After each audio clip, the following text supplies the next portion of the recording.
Martin and his family decided to move to their new house, hoping for a peaceful and happy life. The house was located on the outskirts of the city, far from the crowds, surrounded by large trees and vast fields. After a fairly long journey, they finally arrived.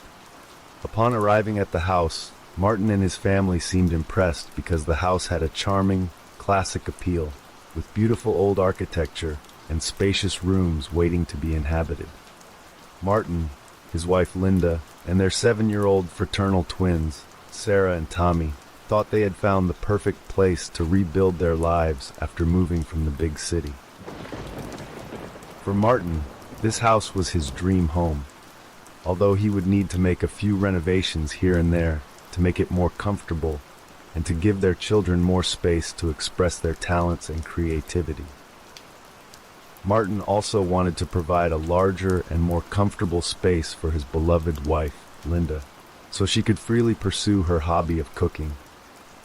They didn't have any neighbors, as the house was in a remote area, and they had to travel about 3 kilometers to reach the nearest town. However, Martin and his family didn't seem to mind this too much, because the house itself offered peace and comfort they could never find in big cities. In the days that followed, Martin and his family began settling into their routine. Martin was busy with renovations and fixing some damage to the house. Linda carefully arranged the furniture and cooked for the whole family, while the children spent their time playing in the spacious yard or exploring the rooms inside the house, looking for new things to discover. At first, everything seemed to be going well. Martin and his family appeared very happy. However, things slowly started to change. The comfort they felt turned into a nightmare, and their happiness began to crumble little by little. One evening, while Linda was cooking in the kitchen, she heard soft whispers. The whispers sounded so real, as if someone was speaking right next to her. But when she turned around, there was no one there. Linda thought that the whispers might just be the sound of leaves rustling in the wind, so she closed the window and continued cooking. However, the whispers did not disappear. On another day, Linda heard them again in the corner of the empty living room, and this time it happened during the day. She thought Sarah and Tommy might be playing a prank on her, but when she looked out the window, she saw that Sarah and Tommy were playing in the yard while Martin was chopping wood. Curious, Linda knocked on the walls, trying to check if there was something behind them. However, she found nothing unusual, and the walls seemed solid, indicating there was no hidden space behind them. That night, before going to bed, Linda told her husband about the whispers and shared her concerns, which Martin thought were a bit too much. Martin tried to calm Linda down by saying that the whispers were probably coming from the old pipes inside the walls. He explained that the house had never been renovated since it was built 25 years ago, meaning that the pipes had never been replaced either. This could easily cause sounds due to high pressure, especially if there were holes in the pipes. Hearing this, Linda seemed slightly relieved, although Martin's explanation did not answer why the whispers sounded like people talking. While Linda continued to search for a reasonable explanation for the whispers, which seemed to be getting more frequent, their 2 children, Sarah and Tommy, were also experiencing strange and unexplainable incidents. One rainy night, Sarah, who was sleeping, was startled by a loud thunderclap. At the same time, she noticed that her bedroom door was open, even though she had made sure to close it before going to bed. Thinking Tommy might be playing a prank on her, she quickly went to Tommy's room and found him fast asleep in his bed. Annoyed, Sarah decided to return to her room, but when she reached her door, she found it was now closed. At that moment, Sarah heard footsteps in the hallway, as if someone was walking toward her room. However, when she looked back, she saw no one there. Terrified, Sarah ran into her room and locked the door. She climbed onto her bed and hid under the blanket, while the sound of the footsteps grew closer. From under the blanket, Sarah could hear the creaking sound of the door indicating that someone had opened it. Her fear grew, and her hands trembled as she realized the footsteps were getting louder, suddenly stopping right next to her bed. Although she couldn't see anything from under the blanket, she felt as if someone was trying to pull it away, so she screamed as loudly as she could, hoping her parents would wake up and hear her cries. Moments later, the light suddenly came on, and Sarah peeked out from under the blanket when she heard her parents entering the room. She immediately hugged her mother, while Martin checked every corner, thinking that someone had broken into the house. Shortly after, Tommy arrived and stood at the doorway, rubbing his eyes, looking very sleepy.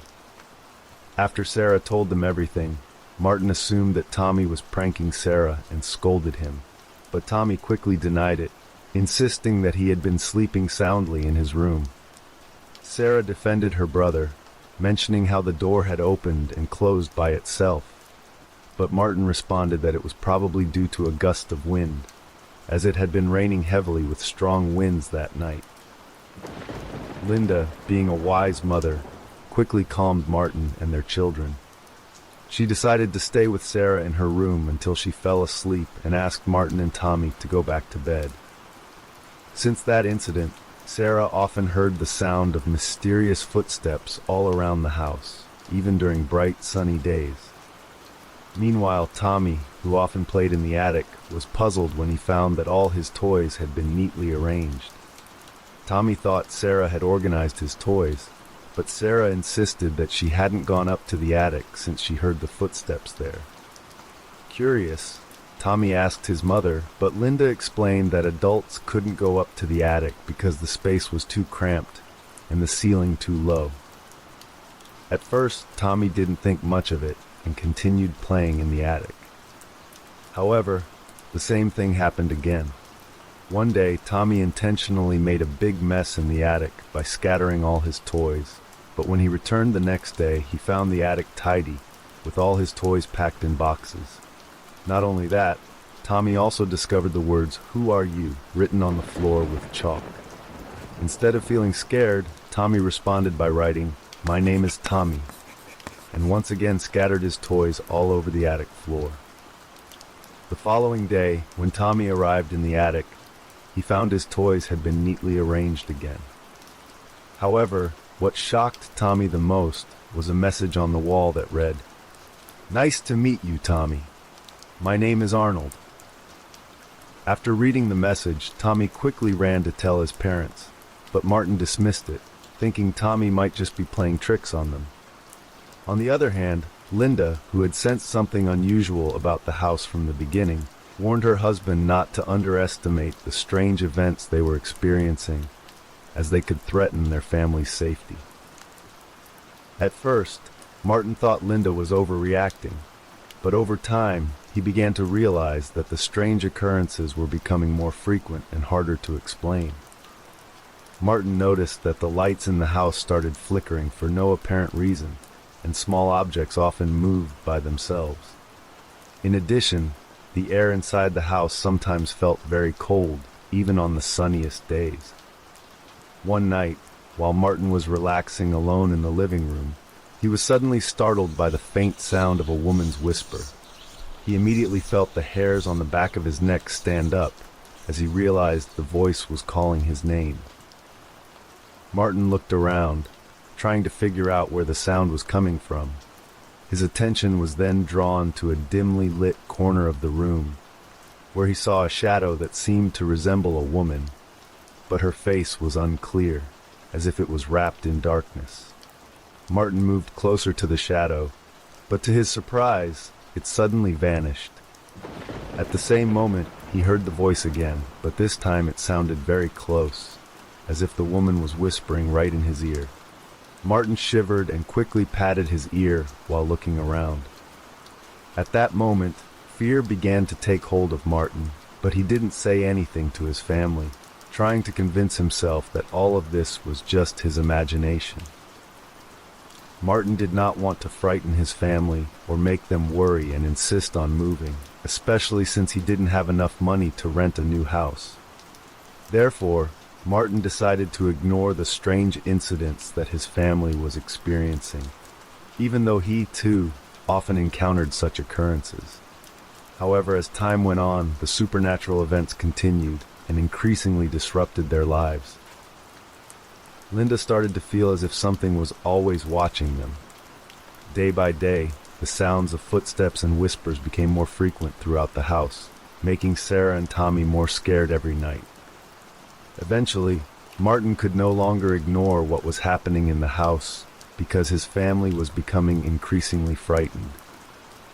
He decided to dig deeper into the history of the house, hoping to find a rational explanation. While examining old newspapers at the city library, he discovered something shocking. 50 years ago, another family had lived in the house. That family also consisted of a man named Martin, his wife Linda, and their twin children, Sarah and Tommy. Martin felt horrified as he read these names, which were exactly the same as his family's. He continued to investigate the previous family and uncovered a far more terrifying truth that instantly made him feel as if his world was falling apart. Upon learning the truth, Martin immediately ran home, feeling that he had to tell his family what he had discovered. However, when he arrived, he found himself in a very strange situation. Martin realized that his house was no longer the same as he had left it just a short while ago. The paint colors were different, as were the furnishings. On top of that, he saw several people sitting in the living room, people he didn't recognize at all. Angry that strangers had entered his home without permission, Martin tried to ask them to leave. Strangely, they did not respond to him at all, as if they were unaware of his presence. Panicking, Martin rushed upstairs, trying to find his family. At the same time, he heard Sarah screaming and immediately ran to his daughter's room. At that moment, Martin saw a young woman trying to approach Sarah, saying something that, strangely, he couldn't hear. However, Sarah seemed to hear the young woman's words because she covered her ears with her hands, crying and begging the woman to stop. Seeing his daughter in distress because of the young woman made Martin furious, and he tried to attack her. Surprisingly, the young woman turned toward Martin and glared at him. She looked angry at him, and faintly, Martin could finally hear what she was saying. The young woman then turned to Martin and said that he was the cause of everything happening in the house. Martin could feel an extraordinary supernatural power radiating from her, but he tried to fight back to save his family. Martin asked about Linda and Tommy, but the woman gave no answer. Instead, she placed her palm on Martin's forehead. At that moment, Martin felt as if his body was being pulled by something, tossed around in endless emptiness. Soon after that, the mysterious force pulled him again until he fell somewhere and realized that he was back in his house. Martin then went to the kitchen and saw Linda standing in the corner of the room. At that moment, he also saw a couple engaged in a conversation, where the wife seemed uneasy and occasionally glanced toward the corner where Linda was standing. Martin could not hear their conversation, but he knew the woman sensed Linda's presence behind her, even though she couldn't see her. Martin went upstairs and saw a little blonde girl opening Sarah's bedroom door. The girl looked scared, so she quickly ran to the master bedroom and woke her parents. Martin then saw the girl's father leaving the room and walking towards Sarah's bedroom. Martin tried to stop him, but strangely, he couldn't touch the man, no matter how hard he tried. Martin grew more worried as the man approached the bed where Sarah was hiding under the blanket. However, when the man tried to pull back the blanket, Sarah screamed as loudly as she could, which miraculously created a gust of wind that blew the man backward. Soon after that, in the blink of an eye, Martin suddenly found himself sitting in the attic, where he saw a boy tidying up some toys. Shortly after, Tommy appeared, staring at the boy with a blank expression. The boy then wrote something on the floor, and when Martin saw it, he looked shocked because the boy, named Arnold, seemed to know Tommy. Before Martin could understand what was really happening, He suddenly felt his body being pulled back by a mysterious force and then dropped somewhere.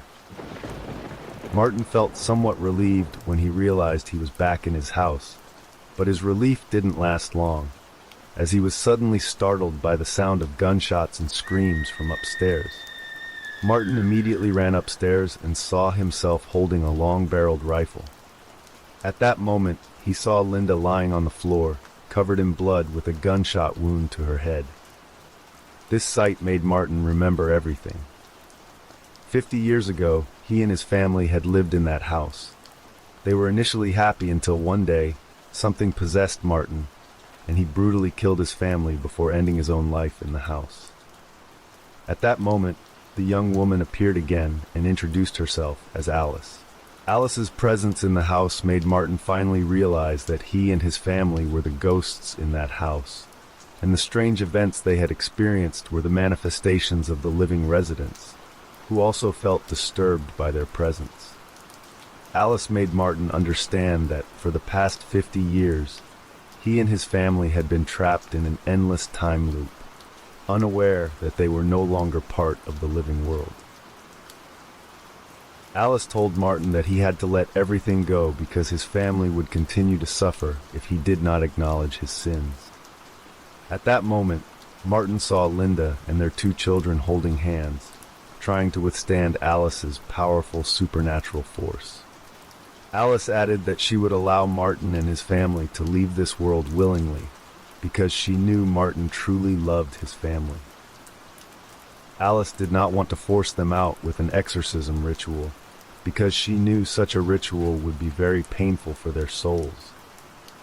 Martin, whose heart had been trapped in darkness for so long, finally found a ray of light that guided him out of that darkness. The light led him to reach out for Sarah's hand, and when he grasped his daughter's hand, Martin felt a peace and warmth that had been missing from him for so long. Before everything ended, Martin looked around him, seeing the house where he had once lived with his beloved family. He looked at his house for the last time. The house, which had once been a symbol of hope and happiness, now was just a shadow of a dark past. The warm light he felt while holding Sarah's hand slowly faded, replaced by a sense of peace that had been absent from his soul for so long.